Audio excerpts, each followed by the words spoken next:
Então eu trago aqui nessa imagenzinha que eu até brinco que foi uma sorte minha, né? Que a gente tem o livro de mão da Cochrane sobre revisões sistemáticas, que foi publicado em 2019, um ano após eu iniciar meu doutorado. E a gente tem a declaração Prisma, que fala sobre o que deve ser reportado nas revisões sistemáticas e explica, né, por que isso deve ser reportado. E aqui, na verdade, com esses dois trabalhos, a gente consegue ter um entendimento profundo sobre o que é esse método de revisão sistemática. E, na verdade, esse método ele tem muitas qualidades, mas ele também tem as limitações dele. Uma qualidade é ele nos ajudar a identificar no conhecimento existente tudo aquilo que a gente acha relevante para responder uma questão de pesquisa.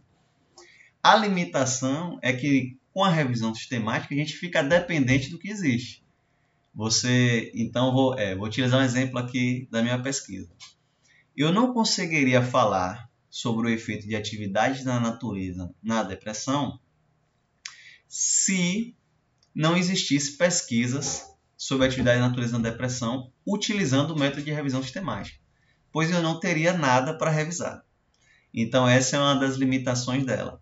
Outra limitação é que, se o que existir for pesquisa de qualidade ruim, eu vou finalizar com a conclusão que não é tão confiável, porque eu não tenho como eu tornar uma pesquisa que era ruim boa. Então, quais são as etapas, né, da revisão sistemática? E eu montei essa figurinha aqui explicando para uma cliente sobre como fazer uma revisão sistemática. Então, a gente pode iniciar uma revisão sistemática desenvolvendo a questão de pesquisa dessa revisão. A questão de pesquisa, ela está fortemente associada ao objetivo. Se você pegar o seu objetivo da pesquisa, e colocar ele em forma de pergunta, você tem uma questão de pesquisa. Então, aqui é uma etapa que não é que ela seja recomendada, assim, que vocês vão encontrar em algum texto falando sobre isso. Talvez encontre. Mas é algo que eu já percebi na minha prática, que é um elemento essencial. Que antes de realizar uma revisão sistemática, a gente precisa verificar a existência de revisões similares. Para você entender aonde essa revisão se encaixa no que já existe, né? No contexto do que já existe. Então, beleza. Digamos que você tenha a sua questão de pesquisa e você já sabe que não tem nenhuma revisão que responde à sua questão de pesquisa. Aí a próxima etapa é elaborar o protocolo, né, o seu projeto de revisão sistemática. E boas práticas na condução e realização de revisão sistemática vão te recomendar que você registre esse protocolo de pesquisa. Então, o seu projeto, o que você pretende fazer com a sua revisão sistemática, ele deve ser registrado. Aí a gente tem uma base de dados chamada Próspera, que você pode registrar as revisões sistemáticas da área da saúde.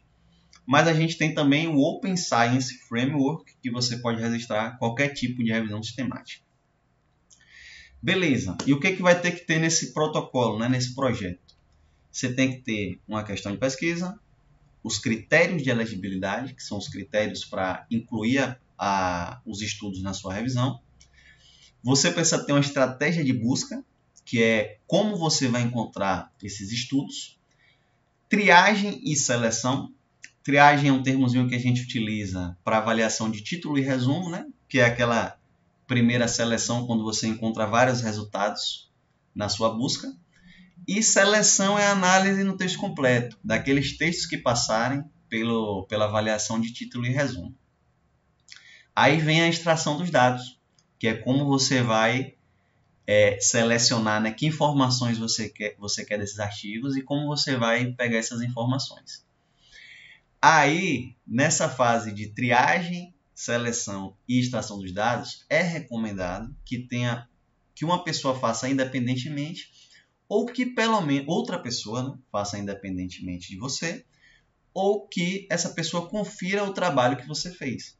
Porque ao longo desse processo de selecionar e de extrair informações, você pode cometer alguns erros e tendo outra pessoa, ela pode identificar esses erros e aí ser corrigido a tempo, né, de você estar escrevendo sua revisão.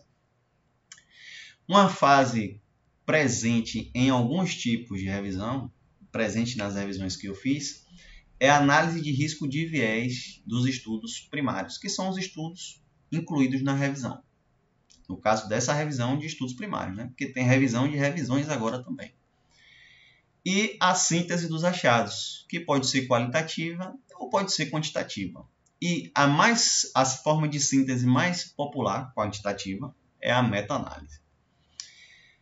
Outra fase da revisão sistemática da literatura é a análise de risco de viés e do reporte seletivo, de publicação, viés de publicação e reporte seletivo. Viés de publicação é assim, nem tudo que é feito, né, nem toda pesquisa que é feita, ela é publicada. Então, quais são as características da pesquisa publicada? A gente sabe que a pesquisa que identifica resultados estatisticamente significantes, ela tem uma tendência maior a ser publicada.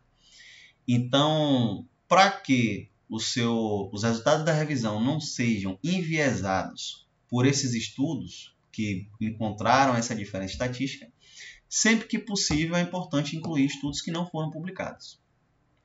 E o reporte seletivo é o estudo que faz várias análises, analisou várias coisas. Por exemplo, analisou depressão, analisou ansiedade, analisou perda de peso, mas ela só teve o resultado assim significante, né, estatisticamente significante, para perda de peso. Aí o estudo só reporta a perda de peso. Então aí tem um reporte seletivo da informação e a gente precisa ter cuidado com isso. Por fim, uma última fase que pode ser incluída é uma análise da confiança na evidência acumulada.